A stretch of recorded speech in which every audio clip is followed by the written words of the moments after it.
और समस्या का समर्थन अपने आप दिखता है। तो ये पूरा का पूरा मोदी सरकार का समर्थन है उनको इनडायरेक्टली, क्योंकि चुप्पी के अंदर ही बहुत सी चीजें छुपी हुई हैं। उनकी चुप्पी इस बात को दिखा रही है कि वो फायदा उठा रही है। ब्रिजभूषण ही नहीं जानता, उसको लग रहा है सरकार समर्थन कर रही है। सरकार समर्थन नहीं कर रही, तेरा मोड़ा बना रही है। सरकार तेरे फायदा निकालेगी, तेरे को आगे रखेगी, तू भीड़ जुटाएगा, करोड़ों रुपए खर्च करेगा, तेरे माध्यम से वो हिंदुओं का समर्थन पालेगी और चुप होकर खड़ी रहेगी और वो सारे बीजेपी पे मोहर मार देंगे 2024 में।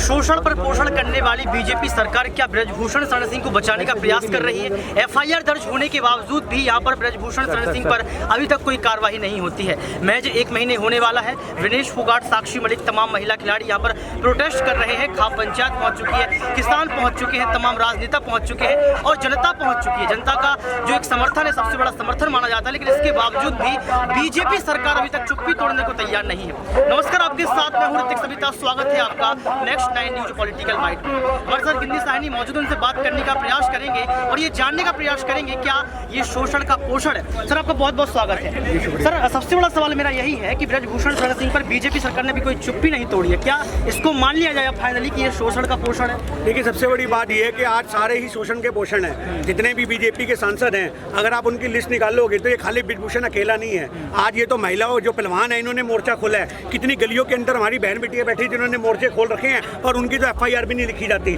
तो आज वही वाली बात है कि ब्रजभूषण के खिलाफ जो मोर्चा खोला गया है, आज ये शोषण पे पोषण इसलिए आप लोग बोल रहे हो क्योंकि आज सरकार सवाल नहीं कर रही, आज सरकार कोई स्टैंड नहीं ले रही। जब सरकारें चुप हो जाती है तो अपने आप में एक समाधान और समस्या का समर्थन अपने आप दिखता है। तो ये पूरा का पूरा मोदी सरकार का समर्थन है उनको इनडायरेक्टली, क्योंकि चुप्पी के अंदर ही बहुत सी चीजें छुपी हुई हैं। उनकी चुप्पी इस बात को दिखा रही है कि वो ब्रजभूषण के साथ। लेकिन बीजेपी सरकार नारा देती है बेटी बचाओ बेटी पढ़ाओ, क्या ये सार्थक सिद्ध नहीं हुआ अभी तक? जो बाद में बोला था वो असली था, बेटी बचाओ बेटी पढ़ाओ। वो बेटी पढ़ाओ वाला तो गलती से बोल दिया था, जो आदमी की नीयत में था, जो जज्बातों में था, वो बाद में निकल गया। तो ये बेटी जो आपने बोला ना, बेटी बचाओ बेटी पढ़ाओ, वो पढ़ाने वाला गलत था। मोदी जी ने उसे करेक्शन करके बाद में बोला बेटी बचाओ बेटी पढ़ाओ, और उसी के बाद से इनके सारे मंत्री लाइन में लग गए। भैया हमारे बापू ने कह दिया अब तो हम यही काम करेंगे, और वही हमें देखने को मिल रहा है। सबसे बड़ा सवाल यहाँ पर ये उठता है कि ब्रजभूषण शरण सिंह पर जो है एफआईआर दर्ज हो गई है, लेकिन दिल्ली पुलिस ने कोई कार्रवाई नहीं की। क्या दबाव है? क्या करेगी दिल्ली पुलिस बेचारी? वो तो खुद मजबूर है। यहाँ दिल्ली पुलिस के हमारे घर के कितने लग रहे हैं दिल्ली पुलिस में, क्या करेंगे? या तो आपके पास एक ही तरीका है कि आप अपने जमीर को जगाते हुए नौकरी त्याग दो, आप समझो इस बात को। या तो आपको पीछे से ऑर्डर मिलेगा तो आप काम करोगे, ऑर्डर ही नहीं है अगलों के पास, क्या काम करेंगे बताओ? दिल्ली पुलिस अपनी मर्जी से कुछ नहीं कर सकती। अभी आज ऑर्डर आ जाए तुम्हें उठाने का, तुम्हें कोर्ट में ऐसे उठा के लेके जाएंगे तुम उनके मेहमान हो, आप समझो इस बात को। तो आज अगलों के पास ऑर्डर नहीं है, दिल्ली पुलिस मजबूर है। हमारा दिल्ली पुलिस से कोई बैर नहीं है, इस बात को आप समझो। हमारा सवाल है सरकार से, हमारा सरकार है अमित शाह जी हैं, होम मिनिस्टर है, हमारा सवाल उनसे है क्योंकि दिल्ली पुलिस उनके अंडर में आती है। तो हम ये कहेंगे अमित शाह जी आप ऑर्डर निकालो, दिल्ली पुलिस को ऑर्डर दो ताकि उनको गिरफ्तार किया जाए। ब्रजभूषण शरण सिंह ये कह रहे लगातार, ब्रजभूषण शरण सिंह लगातार ये बात कर रहे हैं कि अगर देश के प्रधानमंत्री नरेंद्र मोदी कह दें, अमित शाह कह दें तो अभी इस्तीफा दे देंगे, लेकिन प्रधानमंत्री चुप्पी नहीं तोड़ रहे। उनके आने पर राजनीति ज्वाइन की थी क्या?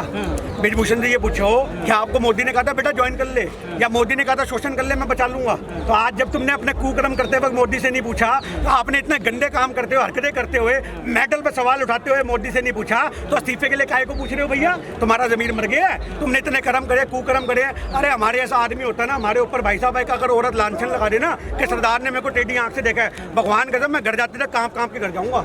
आप समझने की बात को कि मेरे ऊपर इतनी बड़ी उंगली उठ गई। और ये आदमी शीला जी का जिक्र कर देता है, ये आदमी भाषणों में खुल के बोलता है हाँ मैंने मर्डर भी किया है, हाँ। अरे जो आदमी मर्डर को भी इतना ओपनली बोल रहा है हाँ मैंने किया है, पाड़ लो क्या पाड़ोगे? ये तो वो वाली बात तो क्या लोकतंत्र की हत्या हो चुकी? जनता क्यों बार बार बीजेपी को चुन रही है? सवाल तो ये है ना। देखिए बात चुनने की कुछ नहीं है भाई साहब। 38% जिसको वोट पड़ जाए वो सरकार बना लेता है। आज कितने लोग तो भारत से निकलते नहीं वोट डालने के लिए, आज उनकी कमी जो है पूरा भारत भुगतता है। 100% वोटिंग होती है किसी राज्य में? आप बताओ, खाली 35% वोटिंग नहीं होती, और 35% वालों को इन्होंने धर्म की ऐसी अफीम चढ़ा रखी है, उन लोगों को कोई फर्क नहीं पड़ता। वो भूखे मर जाएंगे, बच्चों को कटोरा हाथ में पकड़ा देंगे, पर वोट मोदी को देंगे, बीजेपी को देंगे। तो उस 35% के लिए जो बाकी बाकी क्षेत्रों की जो छोटी छोटी पार्टी है उनको ये उतार देते हैं। आज की डेट में, आज से पहले क्यों होता था? आज की डेट में कांग्रेस सरकार बनाती थी, क्यों? क्योंकि 35% इनका वोट था, 45% उनका वोट था। आज 45% को काटने के लिए इन्होंने केजरीवाल जैसे बंदे, ओवैसी जैसे बंदे वो छोड़ दिए हैं और वो जाकर के वहाँ चुनाव लड़ते हैं। कांग्रेस को 32% वोट है, इनका 35% सीटें बना देते हैं। ये देखने को मिल रहा है। लेकिन सबसे बड़ा सवाल ये उठता है कि यहाँ पर आरोप लगाया जा रहा है कि जो आंदोलन है वो राजनीति का अखाड़ा बन चुका है। इसको आप कैसे देखते हैं? क्या राजनीति हो रही है? देखिए, आज किसने आके यहाँ बोला वोट दो? आप ये बताओ, किसने बोला कि वोट दो? आज इतना मंच यहाँ पे लगा हुआ है, यहाँ राकेश टिकैत है, उन्होंने बोला किसानों को वोट दो। आज यहाँ पे चंद्रशेखर आजाद आया, उसने बोला भीम आर्मी को, आजाद पार्टी को वोट दो। प्रियंका गांधी आई, उन्होंने बोला कि कांग्रेस को वोट दो। अरविंद केजरीवाल आया कि झाड़ू हाथ में लेके आया, झाड़ू को वोट दो। तो आज की डेट में हम बहन बेटियों के लिए न्याय मांगने आए हैं और भारत के हर नागरिक को हक है। एक राजनेता अगर आदमी है तो क्या उसकी बहन बेटी नहीं है? उसके मन में जमीन नहीं है? क्या आदमी किसी भी राजनीतिक पार्टी से हो, इज्जत के मुद्दों पे राजनीति नहीं करता मेरे भाई। ये छोटी सोच नहीं है। राजनीति के मुद्दे बहुत से हैं। राहुल गांधी ने उठाया 20,000 करोड़ का मुद्दा। तो ऐसे बहुत सारे मुद्दे हैं जिन मुद्दों पे राजनीति होती है। इज्जत के मुद्दों पे कोई राजनीति नहीं होती। यहाँ हर आदमी ने आके न्याय की बात करी है। और अगर फिर भी तुम्हें लगता है लोग यहाँ पे राजनीति कर रहे हैं तो कल न्याय दो, परसों हर राजनेता अपने घर में होगा। काहे को मौका दे रहे हो? तुम तो उनको खुद पनपने का मौका दे रहे हो राजनेताओं को। तुम तो जमा जमाया मंच दे रहे हो। अगर तुम्हें किसी राजनेता की जड़ें काटनी है, उसे कमजोर करना है, तो उसे मौके क्यों दे रहे हो? मौके खत्म कर दो, हर आदमी अपने घर चला जाएगा। खेल के भविष्य को कैसे देखते हैं? लगातार 1 महीना हो चुका है, प्रोटेस्ट लगातार जारी है। भाई लोग डरने लग गए हैं, लोग खेल भावना से डरने लग गए हैं। आज मैं सोच रहा मैं अपनी बेटियों को स्पोर्ट्स में निकालूंगा, मन में डर बैठ गया, नहीं निकालूंगा। हमारे को तो स्कूल के टीचर के अंदर होने लग गया भैया जैन टीचर नहीं होना चाहिए। आप ये लगाओ, आदमी की मानसिकता कहाँ तक नहीं जाएगी। आप समझो, आपको ये माहौल देखने को मिलेगा कि इंस्टीट्यूट में पढ़ाने वाले अध्यापक भी ना, आज लोग जाएंगे तो पूछेंगे मैडम नहीं आपके यहाँ पे कोई लेडी स्कूल नहीं है, कोई ऐसा स्कूल नहीं है। ये माहौल देखने को मिलेगा। तो मैं आपको सरासर बता दूं कि इन लोगों ने खेल भावना को बदनाम कर दिया। अगर इस मुद्दे को यहीं दबा दिया जाता, इसको सजा हो जाती। आज इसको और प्रचार किया जा रहा है। आप समझो, इस मुद्दे को बड़ा किया जा रहा है मीडिया के द्वारा, सरकारों के द्वारा, इसको टाल टाल के। तो ऐसे में समाधान नहीं होते। समाधान होते हैं इज्जत के मुद्दों पे, राजनीति नहीं होती। इज्जत के मुद्दे 4 दिन के अंदर से। तो क्या सच में बीजेपी पक्षपाती है? देखिए, पक्षपाती तो बिल्कुल है। बीजेपी ने ही तो पूरा का पूरा माहौल खराब कर रखा है। अगर आज बीजेपी चाहे तो क्या आंदोलन खत्म नहीं हो जाएगा? आज बीजेपी चाहे तो क्या बहन बेटियों को न्याय नहीं मिलेगा? आज बीजेपी चाहे तो क्या ये बहन बेटियां आपको अखाड़े में दोबारा नजर नहीं आएंगी? आज बीजेपी चाहती नहीं है। उनको कोई मतलब ही नहीं है। उनको ये मतलब है कुछ भी करते रहो, हमें कोई फर्क नहीं पड़ता। क्योंकि उन लोगों ने किसान आंदोलन को 13 महीने पाल लिया। तो जिन सरकारों ने 13 महीने के आंदोलन देख लिए हों, उन सरकारों को 10, 15, 20 दिन के आंदोलन से क्या फर्क पड़ेगा? ऊंट के मुंह में जीरा। तो वो वाली बात। न्याय की प्रासंगिकता क्या है? क्या न्याय मिल सकता है? न्याय कब तक मिलेगा? नहीं मिलेगा न्याय। तो न्याय के लिए तो बैठे यहाँ पे उड़ के, यहाँ पे टाइम पास करने आए हैं। यहाँ पे आदमी अपने काम धंधे छोड़ के आया, किस लिए आया? यहाँ आपको के सारे बेरोजगार दिखते हैं। आज हमारे जमीन जिंदा हम यहाँ पहुंचे हुए हैं। आप समझो इस बात को। तो न्याय तो भैया लेके जाएंगे। आज ये बात आप छोड़ दो कि न्याय हमें नहीं मिलेगा, हम डर के भग जाएंगे। आज हम लोग किसान आंदोलन का हिस्सा है। आप समझ लो, किसान आंदोलन का हिस्सा है। 26 जनवरी की वीडियो है, लाइव चली। 16 डंडे खाए थे मैंने, 4 मेरी जनानी को पड़े थे। तब भी हम लोग पूरा आंदोलन में टिकटी बॉर्डर तक गए थे।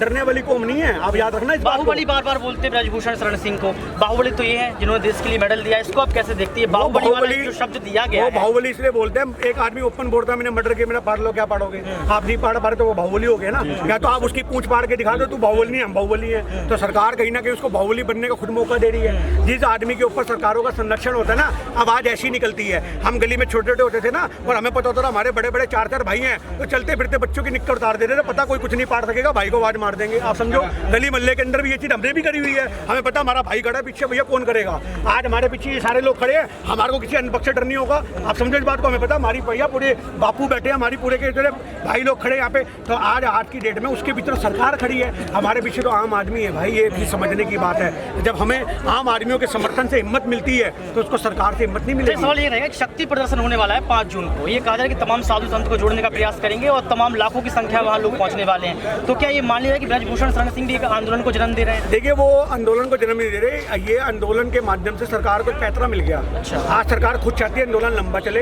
ब्रजभूषण के माध्यम से ही सरकार हिंदू समर्थन जुटाए, राजपूतों को जुटाए। अभी वहाँ पे चुनाव होना है। मेरी बात, हिंदू मुस्लिम से मतलब नहीं है, उनको मुसलमानों से कोई मतलब नहीं, उन्हें हिंदुओं से मतलब है। उन्हें मुसलमान 1% वोट ना दे, उन्हें कोई फर्क नहीं पड़ता। आप समझो इस बात को। आज ब्रजभूषण को हथियार बना रही है सरकार। ये सरकार को ही नहीं पता, ब्रजभूषण को ही नहीं पता। ब्रजभूषण, मेरी बात सुन लो, ब्रजभूषण का सरकार फायदा उठा रही है। ब्रजभूषण ही नहीं जानता, उसको लग रहा है सरकार समर्थन कर रही है। सरकार समर्थन नहीं कर रही, तेरा मोड़ा बना रही है। सरकार तेरे फायदा निकालेगी, तेरे को आगे रखेगी। तू भीड़ जुटाएगा, करोड़ों रुपए खर्च करेगा, तेरे माध्यम से वो हिंदुओं का समर्थन पालेगी और चुप होकर खड़ी रहेगी और वो सारे बीजेपी पे मोहर मार देंगे 2024 में। ये सरकार उसको बकरा बना रही है, उसे पता ही नहीं लग रहा। यानी कि ये पूरा जो खेल है 2024 का खेल है। बिल्कुल 24 का खेल है और सरकार तो खुद चाहती है आंदोलन लंबा चले। मैं आपको आज बता दूं, क्योंकि सरकार उसको लंबा चला के हिंदू हृदय सम्राट जिसकी आप बात कर रहे हैं ब्रिजभूषण की, उसके माध्यम से हिंदुओं के मन में एक सिंपैथी लेकर के आएगी। क्या ये बहनें हिंदू नहीं है? सबसे बड़ा सवाल। क्या ये बहनें हिंदू नहीं है? आप समझो इस बात को। तो आज हम ये नहीं चाहते कि हम लोग ये जवान से लेके आए, क्योंकि ये पहलवाने भारतीय है, आप समझो।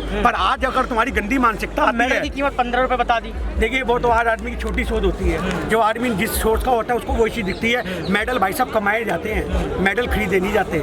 मेडल को बनाने के लिए 15 रुपए के मेडल के लिए 15 साल की मेहनत होती है। 15 साल की मेहनत होती है। 15 लीटर दिन के अंदर पसीना बहाना पड़ता है। आज 1500 सपने संजोने पड़ते हैं, तब जाकर के मेडल आता है। तो आज उसको ये कह देना कि मेडल की कीमत 15 रुपए है, ये ब्रिजभूषण पे अपने आप सवाल निशान खड़े करता है, उनकी छोटी सोच को दिखाता है। और हम आपको बता दें, हमारे पिताजी कहा करते थे, बेटा छोटी सोच और पैर की मोच आदमी को आगे नहीं बढ़ने देती। तो ब्रिजभूषण का ये अंतिम समय है राजनीति में, इस सोच की वजह से वो डूब जाएगा। मेरा अंतिम सवाल आपसे ये रहेगा कि आपका निष्कर्ष क्या है और किस तरीके से यहाँ पर जो है 15 रुपए का मेडल लिए 30 साल की लड़ाई है सेना में।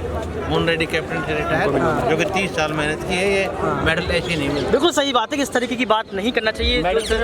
जिस तरीके से यहाँ पर मेडल गोली आती है तो ये नहीं पता इन्हें मिल जाएगी। हाँ, ये बात है। जो गोली आती है तो ये नहीं पता। ये मेडल की कीमत जो है इन्होंने बताई, इन्हें माथे से लगाता है भारत का हर नागरिक। आप समझो सम्मान है ये सम्मान है। जब ये मेडल जीते जाते हैं ना, 150 से ज्यादा देश के अंदर तिरंगा ऊंचा होता है। आप समझो इस बात को। तो ये मेडल को पैसों में तोल देना, तिरंगे में लिपट के आता है, तिरंगे में लिपट के आता है। तो मेडलों की कीमत को तोल देना, ये अपने आप में उनकी छोटी सोच को उजागर करता है। बिल्कुल, ये सबसे बड़ा सवाल है यहाँ पर, क्योंकि लगातार देखा जाए तो काफी लंबा समय हो चुका है, 1 महीने से ज्यादा का समय हो चुका है। इसके बावजूद भी आज मेडल पर राजनीति की जा रही है। इसके साथ साथ देखा जाए तो ब्रजभूषण शरण सिंह पर केंद्र की सरकार चुप्पी नहीं तोड़ रही है। ये भी देखें तो यहाँ पर कहीं ना कहीं तमाम लोग जो है जंतर मंतर पहुंच चुके और ये आश्वासन दिला रहे हैं यहाँ पर महिला खिलाड़ियों को, आने वाले वक्त में ब्रजभूषण शरण सिंह इस्तीफा भी देंगे और उनकी गिरफ्तारी भी तय है। अब देखना ये पड़ेगा कि केंद्र की सरकार का क्या फैसला होगा और क्या दिल्ली पुलिस जो है ब्रजभूषण शरण सिंह को गिरफ्तार करेगी।